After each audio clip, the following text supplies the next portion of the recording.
That's one of the ways that I start off my drawings, is I might plan it out first in an application such as Photoshop, so I can really play with the scale and the composition and get it to be just exactly how I want it to be before I start to then play around with it on paper.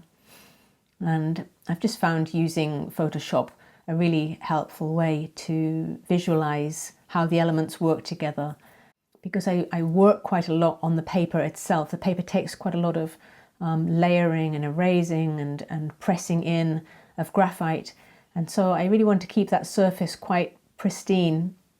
So I don't want to be doing my sketching or my ideas beforehand on the actual finished paper. So I do my sketching beforehand in Photoshop on a screen.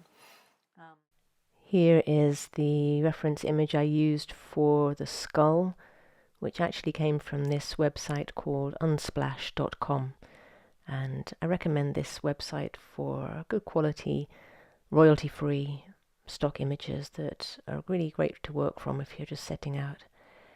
Here we can also see the hellebore image that I used, and I took those images and took them into Photoshop where I cut them out.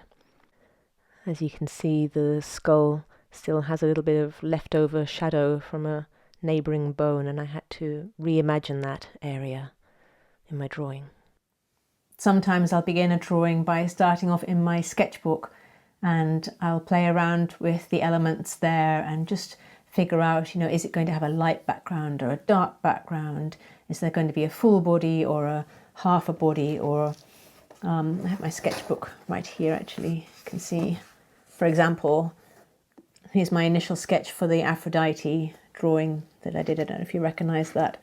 What else in here?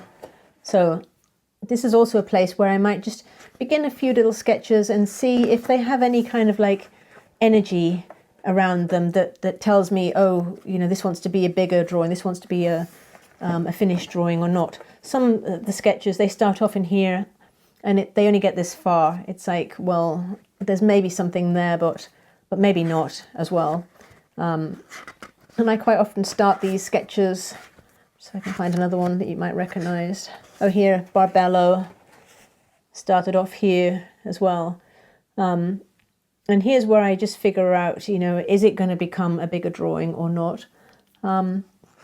But quite often I might just start straight on the paper. If I suddenly get a really strong idea for something and want to move forwards with it, I might just go straight to paper. Oh, here's the sketch for my Demeter drawing as well.